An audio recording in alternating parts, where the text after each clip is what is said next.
Contra episodio 8. Heroísmo. Hola a todos, hola Arthur, hola Gerardo, pues nos reencontramos para otro episodio, otro diálogo de Contra. La semana pasada habíamos hablado no la semana pasada, la vez anterior habíamos hablado a propósito del éxito y el fracaso y la frustración, ¿no? Entonces, para esta vez, pues para seguir un poco con el mismo hilo, habíamos pensado, Arthur, pues qué tema podría ser bueno y creímos que el del heroísmo, los héroes era un buen tema. Y para esta ocasión, además de Arthur, Gerardo desde León se nos une. Nosotros estamos aquí en Guadalajara, desde el barrio de Santa Teresita, en la azotea más elegante del Bajío, ¿no? Entonces, Arthur está aquí conmigo en mi casa, en esta azotea del día de hoy, y Gerardo desde León se nos une. Entonces, en enlace directo, aquí está, pues a mi izquierda, a la derecha de Arthur. Entonces, pues, ¿qué onda, Gerardo? ¿Cómo estás? Bien, aquí ya preparándome, leyendo unas notas que preparé mientras estaban con los problemas técnicos para poder tener un poco de argumentos en la discusión. Y bueno, y Arthur también aquí está. Entonces, hola Arthur. ¿Qué onda, Emiliano? Hola Gerardo, ¿cómo estamos? ¿Qué onda? Pues es eso, ¿qué podemos platicar entonces del heroísmo? Pues hay muchas cosas, ¿no? O sea, cuando te metes a ver a internet, cosas de héroes, me acuerdo que me llegaste a enviar un video cuando justo estamos hablando del tema y y era curioso porque no me acuerdo, creo que me enviaste el video del güey que hizo la de 300 y la de la película de Batman contra Superman, ese güey Zack Snyder, no sé, y que él hablaba de los héroes, ¿no? Porque pues hace muchas películas de héroes y obvio dijo, no, el héroe de todos los días es aquel que va al súper y aquel que vive una vida honrada y aquel que es papá, por ejemplo, no sé. ¿Tú te crees ya un héroe, Gerardo? ¿O son actos heroicos como despertarse en la noche? ¿Cómo lo ves? No, para mí no es nada heroico, es como lo más banal y cotidiano que puede existir. No comparto la opinión. Sí, yo creo que era como un lugar común, ¿no? Lo que decía este güey, ¿no? El héroe es aquel que ayuda a la señora a cruzar la calle. Algo muy lugar común, muy cursi, sí. Pero pues bueno, tal vez pues, sacar las fuerzas. Yo creo que es cursi, pero al mismo tiempo, pues es que el lugar común de héroe también incluye como la idea de una persona excepcional, ¿no? O sea, la idea de que no es cualquiera que puede ser un héroe, son como personas especiales y individuos excepcionales, los que pueden llegar a ser un héroe, ¿no? Y por eso las admiramos, ¿no? O sea, porque son personas fuera de lo común, justamente. Y cuando Zack Snyder en el video que te compartí dice eso de los héroes del cotidiano, yo creo que más bien él se refería como cosas excepcionales que nosotros podemos hacer en nuestro día a día, ¿no? Así como cosas banales. ¿Y qué más dijiste, Gerardo? ¿Y comunes? Sí, como yo creo que es más un acto heroico, no sé, es algo que, como dice Arturo, que sale de lo ordinario y lo que decía en la entrevista que el director Zack Snyder, que no me gustan para nada sus películas, ¿sí? Tengo que decir algo de él. Y creo que sí va con esta idea también, a lo mejor para ir un poco con la idea de políticamente correcto de Hollywood, en la que tenemos que decir cosas. Ajá. Sí, los héroes son todos estos hombres que se levantan todos los días, pero igual en realidad no creo que piense eso, ¿no? Sí, no. Bueno, en Estados Unidos sí está esa figura del héroe, el que va a la la guerra y regresa, ¿no? O sea, como... El veterano el de veterano de guerra sí es la idea de héroe, la que por lo menos promueve el gobierno y la sociedad y les aplauden y todo, pero como que a veces me parecen como aplausos como de pena o de, no sé, como los que se pueden llevar unos niños en un teletón, ¿no? Algo así. Es una que es muy hipócrita, ¿no? Porque Sí. es como son considerados héroes, pero después olvidados completamente por la sociedad, por el sistema.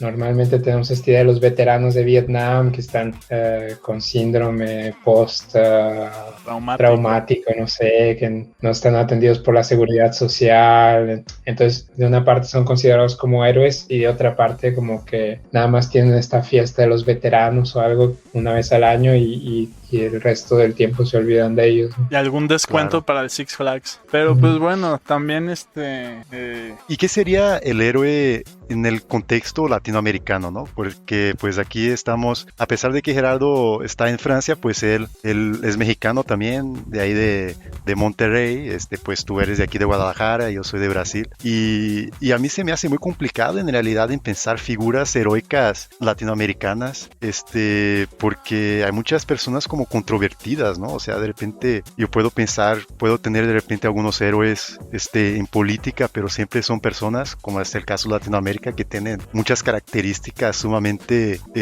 sea antidemocráticas, a veces, personas violentas y así. Pero eso es general, ¿no? No solo no creo que sea exclusivo del contexto latinoamericano, porque sí, no sé, pues puede ser algún héroe que pienses, no sé, Emiliano Zapata o el Che Guevara, no sé, tienen su lado, pues, no sé, de más oscuro, lo que tú quieras, pero pues piensas lo mismo con héroes en otras partes, no sé, pero sí. Hablando de héroes latinoamericanos, hay un cortometraje muy bueno que se llama El Héroe, que es un cortometraje de animación multipremiado mexicano que se pasa en el metro de la Ciudad de México, donde no sé si lo han visto. No, nunca he visto ese corto. Se llama El Héroe y es creo que de los años 90 y es un hombre que ve a una mujer que se va a tirar al metro y la va a salvar, entonces la mujer grita y viene un policía y se lo lleva y lo golpea y todo, y al final la chica se tira. Es un cortometraje súper corto, se llama El Héroe, es bastante irónico el título porque al final no lo salva y se lleva una golpiza, creo que podría ser un buen retrato del héroe. Especialmente en Latinoamérica. Como fracaso, un héroe fracasado. Sí, un intento heroico, pero fracasado, sí. Exacto. Sí, y también cuando empezaste a hablar de ese corto, Gerardo, yo pues pensé otra vez en ese caso de lo que decía ese Zack Snyder, porque justamente yo pensaba que iba a ser la historia de un héroe común, ¿no? O algo así. Pero ahora ya me fijé que en realidad es todavía más fuera del lugar común, porque al final fracasa, ¿no? En su intento de heroísmo. Entonces creo que me gusta todavía más. Sí, porque con Zack Snyder es esta idea gringa, ¿no? De que pues por lo menos cumple con su objetivo, aunque sea insignificante, pero aquí no. Pero sí es un acto heroico el que quiso hacer el hombre. Uh-huh. Como el del por Dios, ese sí es una historia real, ¿no? Que en Nueva York una mujer se tiró al metro, un hombre, no me acuerdo quién, y no sé si se aventó a propósito o se cayó, o sea, no me acuerdo el contexto, y se tiró un vagabundo que vivía en los metros de Nueva York, y no sé cómo conocía la posición, no sé cómo logró abrazarla o a la persona y como pues ponerse la posición para que no los arrollara el tren. Entonces salieron vivos los dos, pero pues ese sí es un acto heroico. Ahora, tal vez en su situación en la que estaba vagabundo en Nueva York, tal vez está en una situación depresiva en la cual pues no sé, le ayudó a ser heroico o no sé.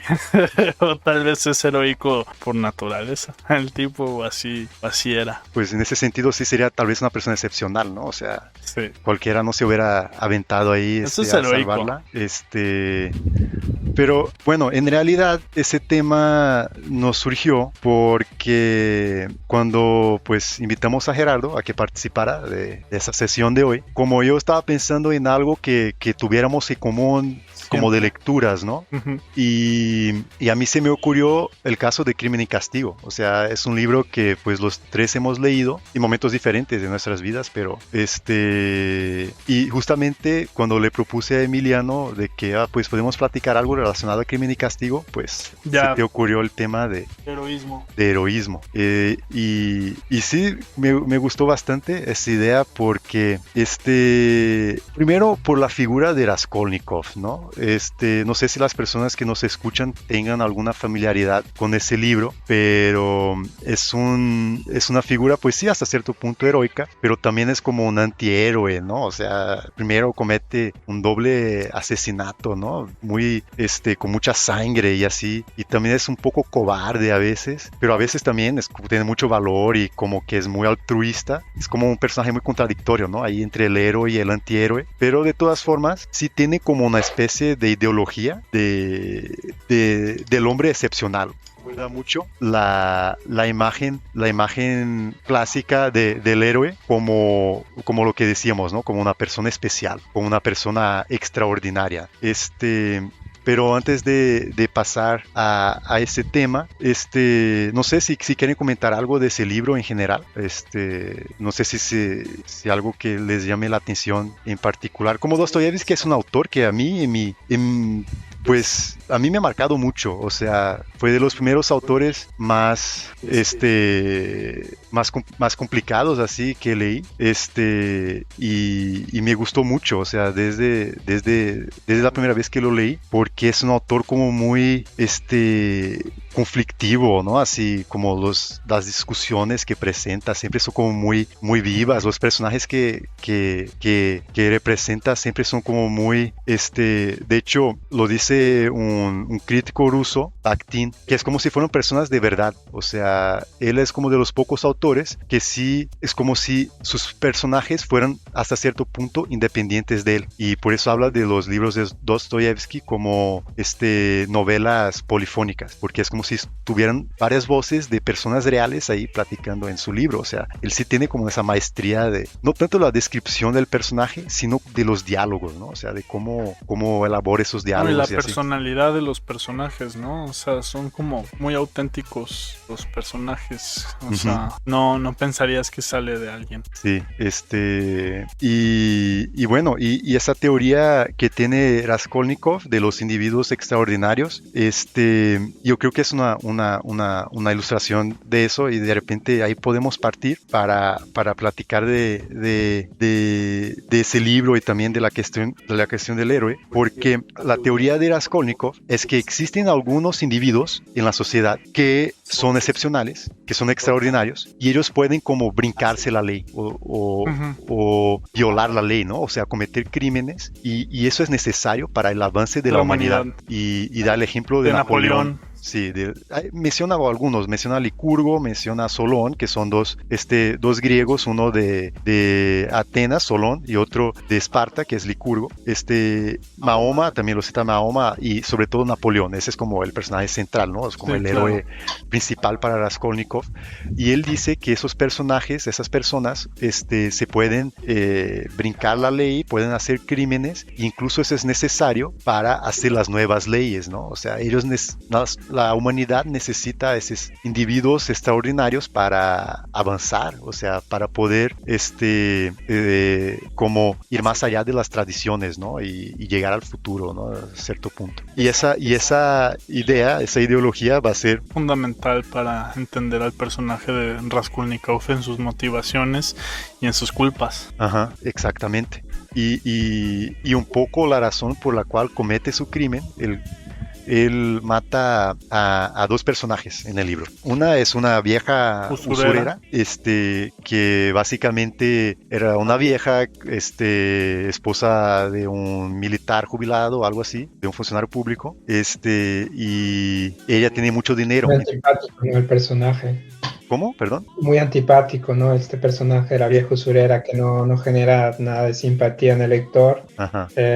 Y que puede ser como considerado como una muerte, incluso te convence un poco, ¿no? Raskolnikov en decir, al inicio, en decir, ok, bueno, esta señora no sirve para nada, ¿no? Me la voy a echar y el mundo va a estar mejor sin ella y yo voy como, porque yo me puedo permitir esto, ¿no? Basándose en esta ideología que tiene el superhombre, proto-nietzscheana, ¿no? Uh-huh. Sí, y él justamente, si él piensa que, por ejemplo, si él matara a la vieja usurera, y se quedara con su dinero, él pues podría utilizarlo para, terminar sus estudios bien, porque él vive una miseria brutal en San Petersburgo, o sea, entonces lo lees y es depresión directamente, ¿no? Aunque sea San Petersburgo, sí es en el verano de San Petersburgo, que es súper, asoleado, entonces, y caliente. Está cabrón eso, pero, en todo caso, sí, como dice Gerardo, la vieja es horrible. Y es interesante porque mueren dos personajes. Es la vieja y quién más. Elisabetta, que su hermana. Creo que es su hermana, así es. Y él sí quería bien a la hermana. La hermana es un personaje agradable. Ajá, la hermana es... No es exactamente lo opuesto de esta usurera, que la hermana como que tenía buen corazón, ayudaba a la gente y como que si estamos como en los términos de la novela, no, como que no merecía morir, ¿no? Como espectador decimos, ok, bueno, a lo mejor esta vieja nos dejamos convencer para estos argumentos ideológicos, pero luego está la hermana, que es como una...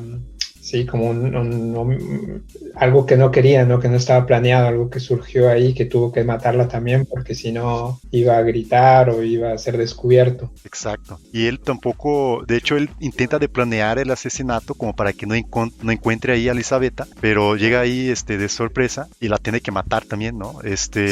Y pues sí, la mata de forma muy sanguinolenta, o sea, dice de que, pues aquí lo cito, ¿no? Está en la primera parte del libro, dice así: el golpe le dio en el cráneo. Así, es una traducción al español, es una versión no muy buena en realidad, del libro, es una traducción de Rafael Cancinos Acenes, es una traducción de 1935, y entonces ya tiene cierta edad esa traducción, bueno, pero fue la más barata que me encontré. Entonces es una versión de Penguin Publishing. Está para el Kindle. Bueno, entonces le dice así, ¿no? El golpe le dio en el cráneo de filo y de una vez le tajó toda la parte superior de la frente, casi hasta el occipucio. Ella se desplomó también en el suelo. Raskolnikov estaba completamente fuera de sí. Le arrebató el paquete, bueno, le traía un paquete, le soltó enseguida y salió corriendo a la antesala. Entonces, pues sí, o sea, es una descripción muy gráfica, ¿no? Del crimen, y también es interesante como cuando Raskolnikov comete ese crimen, él pierde completamente la sangre fría, como la tranquilidad, y como que se angustia, ¿no? Completamente. Y él lo planea durante cierto tiempo pero está también como enfermo, entonces por lo menos lo que yo recuerdo de mi lectura es que está perdido un poco como en la angustia de cometer el crimen, o sea, al final dice lo voy a hacer, pero como que no es algo que que tal vez él quiera hacer, ¿no? Hasta con la usurera, o sea, es su ideología,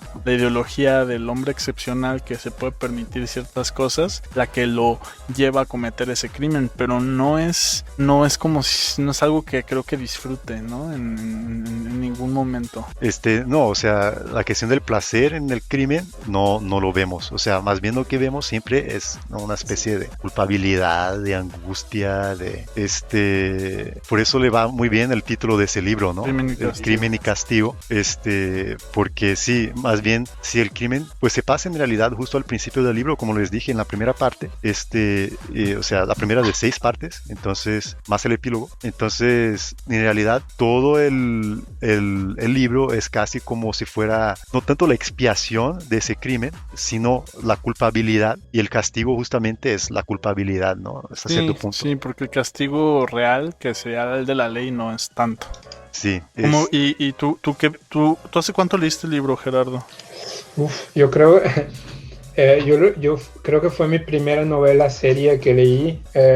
Y tendría como 16, 17 años. O sea, el primer gran autor que leí fue Dostoyevsky con Crimen y Castigo. Y tenía creo que 16 años, entonces fue hace más como 18 años que lo leí. Entonces no lo tengo súper fresco, pero sí me leí hace unos meses, hace 2-3 meses, un libro que le recomiendo mucho, que es una biografía de Dostoyevsky por Joseph Frank. Es una biografía súper completa en la que toma mucho en cuenta el aspecto social e ideológico de la época, que según el autor considera que es una parte importantísima en la obra, porque según Frank, todas las obras de Dostoyevsky son como una respuesta a una ideología de la época. Por ejemplo, aquí en Crimen y Castigo habla de los nihilistas rusos en la época, los radicales,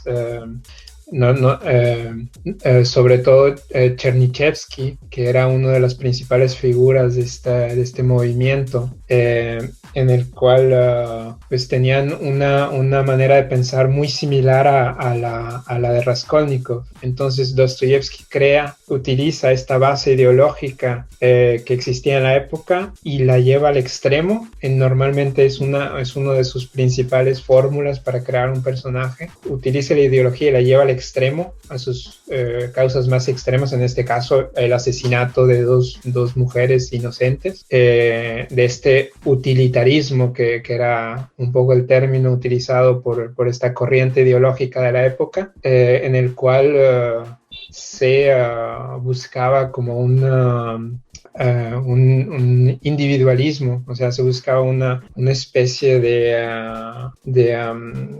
una armonía a través del individualismo, o sea, que cada quien se debería preocupar por sí mismo antes de que por los demás, y como que Dostoyevsky era, hay que decirlo, era muy reaccionario, ¿no? Estaba siempre contra este tipo de ideologías nihilistas, y él era súper religioso, súper extremo también en sus ideas, ¿no? Poco místico. Entonces habla mucho de esto, es la obra de Frank, entonces habla mucho de este contexto ideológico y lo toma mucho en cuenta para analizar la obra, y eso es súper interesante, y es lo que tengo un poco fresco en este momento, más que ¿cómo se llama el libro? El libro se llama Dostoyevsky, un escritor de su tiempo, escrito por Joseph Frank, que es como que el biógrafo más reconocido de Dostoyevsky, y tiene pasajes muy interesantes sobre el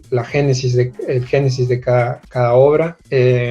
Nos habla de los aspectos ideológicos, de los aspectos sociales, de toda esta corriente intelectual que estaba germinando en la época, ¿no? Dostoyevsky al inicio era parte de esta corriente ideológica. Él era, como ya saben, era parte de esta corriente nihilista. Después fue arrestado, fue condenado a muerte y perdonado por el zar. Perdonado, una cosa que se hacía seguido en la época, ¿no? Lo condenaban a muerte. Y la razón, tú la mencionan en el libro, ¿no? La razón de su arresto. ¿Perdón? La razón por la cual lo arrestan. Porque pertenecía a un círculo que planeaban, era un círculo que tenían ideas progresistas y todo, o sea, no estaban pensando hacer una revolución, pero sí había muchas, como que era un círculo intelectual en el cual se discutían mucho sobre ideas progresistas y no propiamente derrocar al zar, pero los descubrieron y fueron todos condenados al baño, ¿no? A Siberia, enviados a Siberia. Primero condenados a muerte, luego perdonados y enviados a Siberia. Y es donde ocurre la gran conversión mística de Dostoyevsky, ¿no? Donde entra en contacto con el pueblo, con todos los prisioneros, mujiks, ¿no? Todos estos rusos de la baja sociedad que que como que le dan otra visión de la vida, de la simpleza, del alma rusa, ¿no? Entonces se queda impregnado de eso y eso se transmite mucho en sus obras, ¿no? También en esta época en la que se impregna de todo este misticismo y el lado religioso, ¿no? Que también está súper presente en su obra. Claro. Pues, oye, eso que cuentas me recuerda a una cosa, una anécdota aquí muy local de Guadalajara, pero que está muy chistosa. Pero antes de ello, yo creo que podríamos tomar una pequeña pausa para tomar agua, recargar un poco de pilas. Y bueno, vamos a escuchar a Sergi, con más de su set. Vamos a compartir el enlace del buen Sergi, en la descripción del video. Sí, en la descripción del video dejamos el enlace. Ahorita regresamos. Pues bueno, después de haber escuchado pequeño set de nuestro buen amigo el Sergi, pues continuamos con el tema y justo nos habíamos quitado con algo que mencionó Gerardo, que Dostoyevsky se convirtió en un místico después de haber sido condenado a muerte y condenado por el zar, después de haber sido pues un joven que se había o que formaba parte de estos círculos nihilistas en Rusia, ¿no? Y así, para la anécdota, justo me acordé de algo que sucedió aquí en Guadalajara. Un pintor que era tenía una vida de artista punk, ¿no? Más que bohemio, punk. Carlos Vargas Pons se llama. Pueden buscar su obra, es muy bueno. Y bueno, y él tenía una vida muy punk, pues una visión muy libre a propósito de las drogas, del sexo, de cualquier tipo de cosa. Y una vez asistió a un acto de exorcismo aquí de un cura alemán que vino a exorcizar a gente aquí en Guadalajara.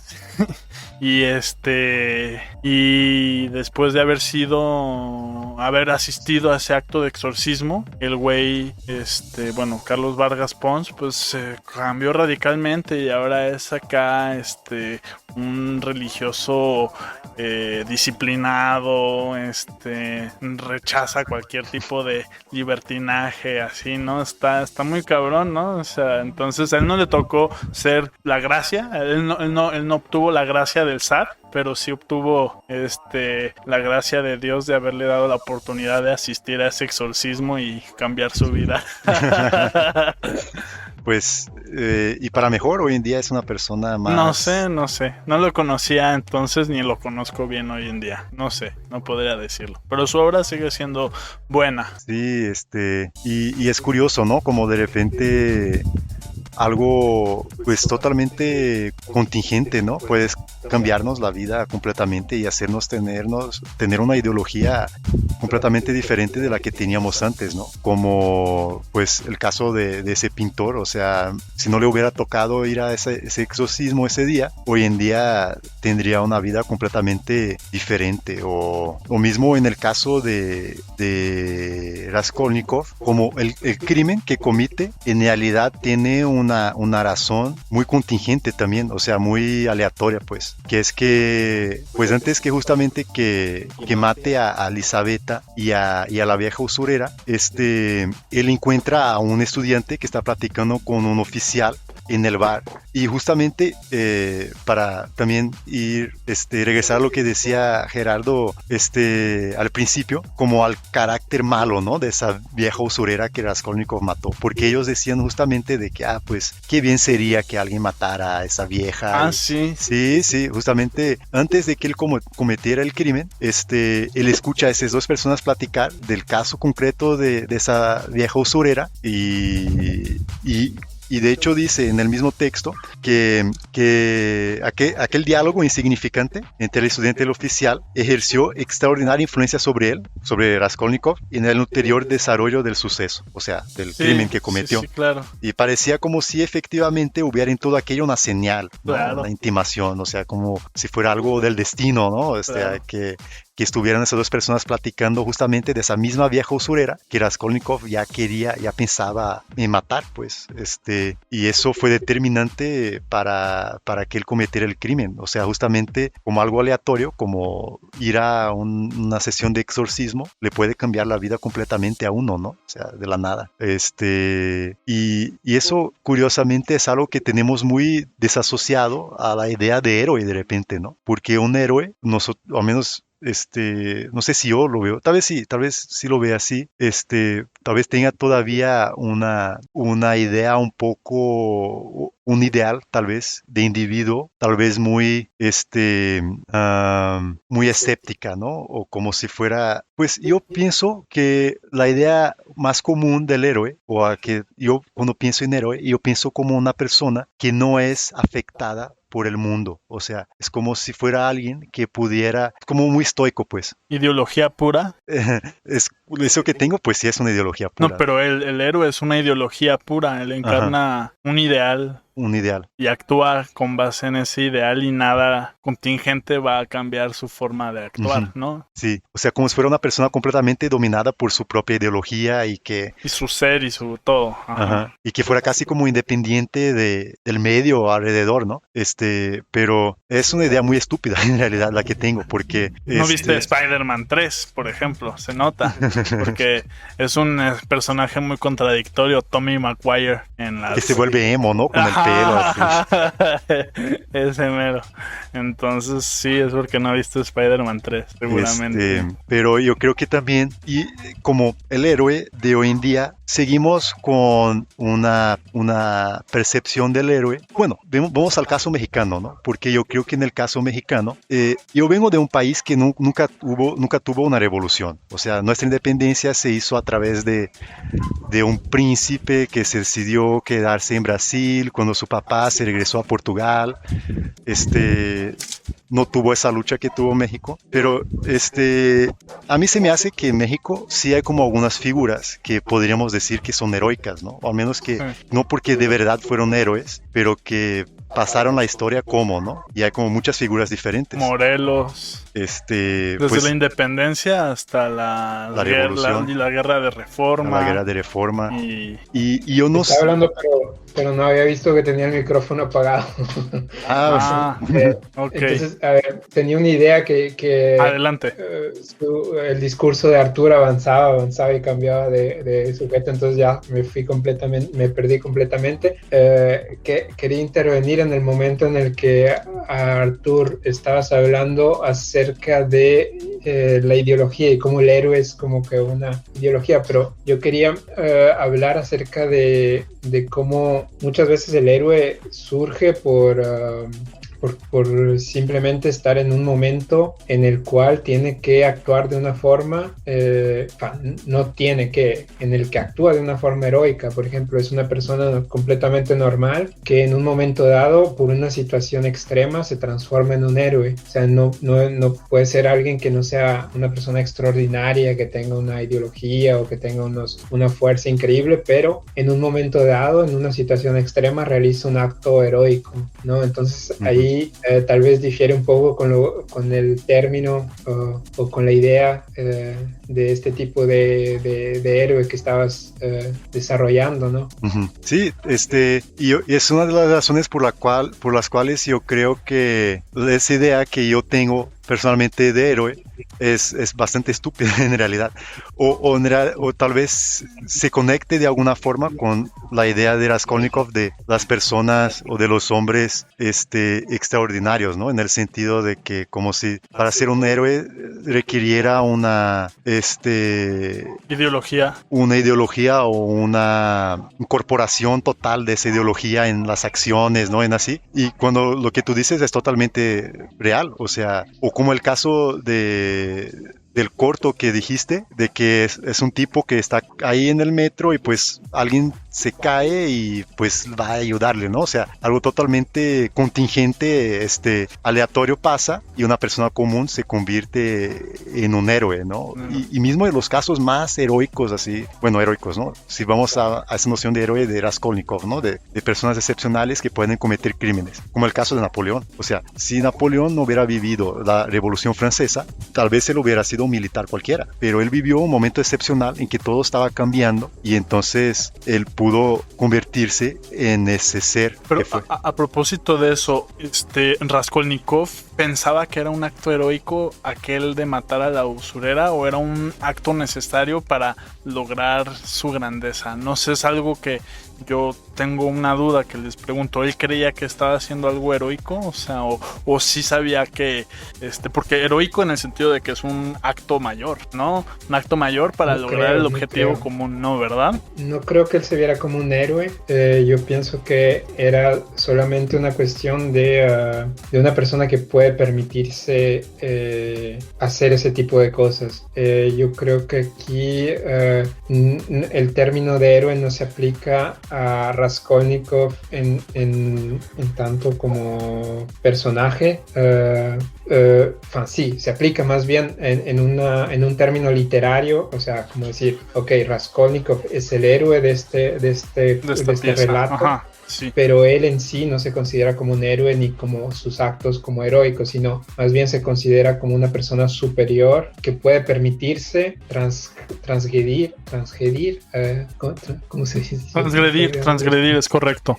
Transgredir las leyes sí, las leyes. Entonces, no creo que lo vea como acto heroico, sino simplemente como una cosa que se puede permitir estos seres superiores de los cuales él forma parte, cree que forma parte. Oye, y Raskolnikov, Dostoyevsky en el libro, o sea, porque Raskolnikov, el personaje, es como de una pequeña burguesía, algo así, ¿no? Pequeña burguesía intelectual. También esa idea que tiene él de, pues, permitirse ciertos actos son un resultado de su situación social, de su clase social, o académica. Es una situación un poco particular porque es un estudiante que es pobre, su mamá y su hermana, de hecho es una parte de la trama de la novela que viene recurrentemente. Su hermana se va a casar con un hombre que es como un depravado, sí. Un poco... Luzhin. Sí. Piotr Petrovich Luzhin, creo que así se llama. Exacto, sí. Entonces se tiene que casar con este hombre que no quiere para ayudar a Raskolnikov, ¿no? Es como que se está sacrificando por él. Entonces no es tanto que esté socialmente bien establecido con su familia, que sea un burgués o algo, es más bien un estudiante pobre, pero que tiene el conocimiento, ¿no? Para sentirse superior a los demás. Y socialmente no creo que forme parte de la burguesía, sino más bien como que de la inteligencia la inteligencia, sí. Inteligencia rusa de este momento y que estaban en vogue esta ideología, ¿no? Nihilista, utilitarista, en la cual al mismo tiempo que predicaban el amor al prójimo, ideas humanitarias, pero para llegar a eso se necesitaban de tener unos métodos bastante fuertes al inicio, ¿no? Como los utopistas, ¿no? O sea, vamos a llegar a la utopía, que después ya sabemos en qué terminó todo, ¿no? Revolución rusa, todo. O sea, primero necesitamos un baño de sangre para poder llegar a estos ideales magníficos en los que todo el mundo va a estar en paz, todo el mundo va a vivir... la sangre es el abono del progreso, ¿no? La sangre como abono del progreso. Sí, exacto. Sí. Para regresar un poco a ese tema de si Raskolnikov se veía como un héroe o no, yo tengo, al menos a partir de la última lectura que hice, yo tengo la idea de que, pues efectivamente, después que él comete el crimen, él no se ve como un héroe. O sea, como decía al principio de este episodio, casi todo el libro es como su culpabilidad, ¿no? O sea, él sintiéndose culpable de haber cometido eso y es su castigo, ¿no? Casi. Pero antes de cometer ese crimen, yo creo que él sí lo veía como un acto heroico o como un acto, tal vez no revolucionario, pero en favor de la misma humanidad, como un acto bueno. Y él justamente al volverse en un asesino, él quería ver si él, como acercarse a una prueba, un experimento científico casi consigo mismo, para saber si él era igual que Napoleón, si él era igual que esas personas extraordinarias, ¿no? Incluso lo dice explícitamente al final del libro, en la confesión que hace a Sonia. Entonces, Sonia es la hija de Marmeladov, ¿no? Ajá, Sonia es la hija de Marmeladov, que es un funcionario público que cae en el alcoholismo. En el alcoholismo y se vuelve un personaje problemático. Ajá, y que se muere también. Lo atropellan. Ajá. Una carreta. A la mitad del libro se muere Marmeladov y Raskolnikov lo que hace es que le da todo su dinero. Bueno, como comentaba Gerardo, está ese Luzhin, que es como un tipo un poco ricachón. Sí, el esposo, el que se va a casar con su hermana. Que se va a casar con su hermana. Y como que por cuenta de esa relación, su mamá consigue un préstamo y manda una parte de ese préstamo a Raskolnikov, que recibe ese dinero. Y cuando Raskolnikov recibe ese dinero, él ya había matado a la vieja usurera. El problema es que él no logra robarse casi nada. Lo que roba, lo guarda abajo de una piedra en la calle, y luego encuentran esas cosas que había robado. Bueno, y entonces él no gana nada o casi nada con el robo. Más que matar a la usurera y a su hermana. Ajá. Sin embargo, su mamá le manda dinero y casi todo ese dinero que le manda a su mamá, él le da a Marmeladov, ¿no? No a Marmeladov, perdón. A Sonia. A la familia, a la esposa. A la familia de Sonia, que se quedó sin el papá, pues.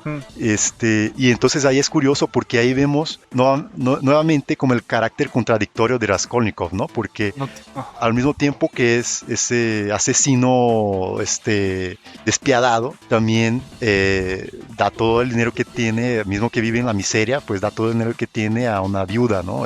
Que acaba de perder su esposo. Ahora, tal vez su culpabilidad lo lleva a dar el dinero. También posiblemente son muchas cosas las que pasan, porque pues bueno, no sé, pero si quieren, y eso más, que dices, adelante, Gerardo. Perdón, Arturo, eso que dices de la dualidad de Raskolnikov es muy importante en la novela, porque incluso su nombre, Raskolnik, quiere decir ¿cómo se dice? Cisma, o sea, como que está sesgado entre dos términos, ¿no?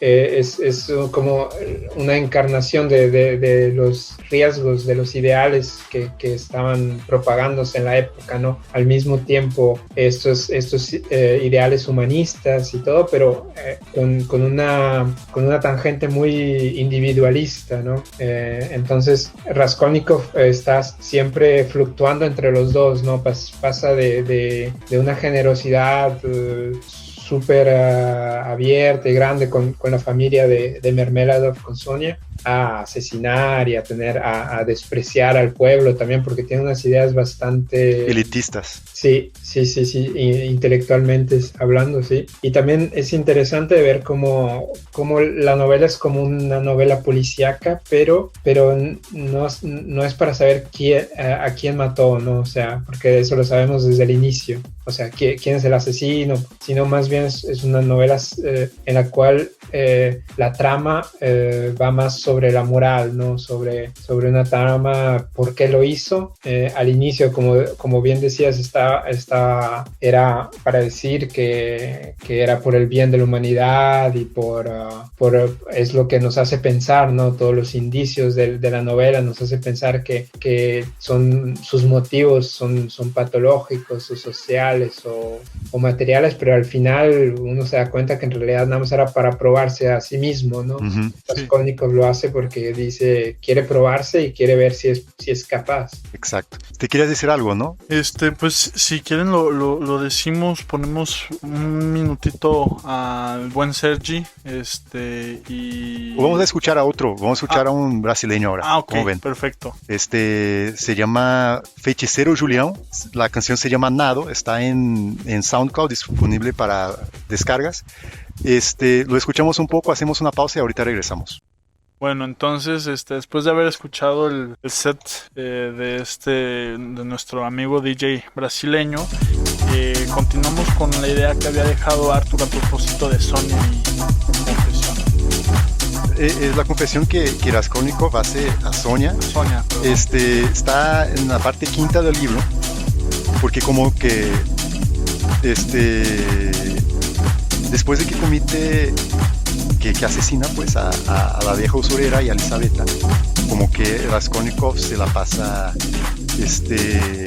delirando y de que medio confesando así sin a medias tintas, pero como que siempre nos quedamos con esa angustia de saber si va de verdad a decirlo o no. Entonces la primera persona que en realidad lo dice es a Sonia, que como comentábamos es la hija de Marmelado, que de hecho es importante decir que era una prostituta. Para salvar a la familia. Ajá, para salvar a la familia. Para mantener a la familia. Ajá. Prostituye por eso. De hecho, empezó a llover, entonces vamos a hacerlo rápido. Ok. Y entonces él lo dice así, ¿no? O sea, lo haría Napoleón, eso de cometer el asesinato. Y él, quería saber si él era como Napoleón, o sea, si él también tenía ese valor de brincarse, si era osado suficiente para traspasar los límites y aprender, ¿no? Y así. Y entonces, después que él se confiesa de esa forma, podemos llegar a que es a partir de ahí que viene su redención en realidad. O sea, es a partir de la confesión que de repente empieza el proceso final del libro de la redención. A través de la palabra, ¿no? A través de la palabra y No, ya valió. Ya está muy fuerte. Las personas que nos escuchan, ahora está lloviendo bien fuerte. Mira, lo que propongo es que lo dejemos aquí y... ¿Qué onda? Lo seguimos, es que para volvernos a instalar abajo y todo va a ser como caótico. Entonces nos despedimos aquí. Saludos Gerardo, saludos que nos escuchan. Muchas gracias a todos. Seguiremos la plática. Nos ponemos en la próxima de acuerdo. sesión. Saludos.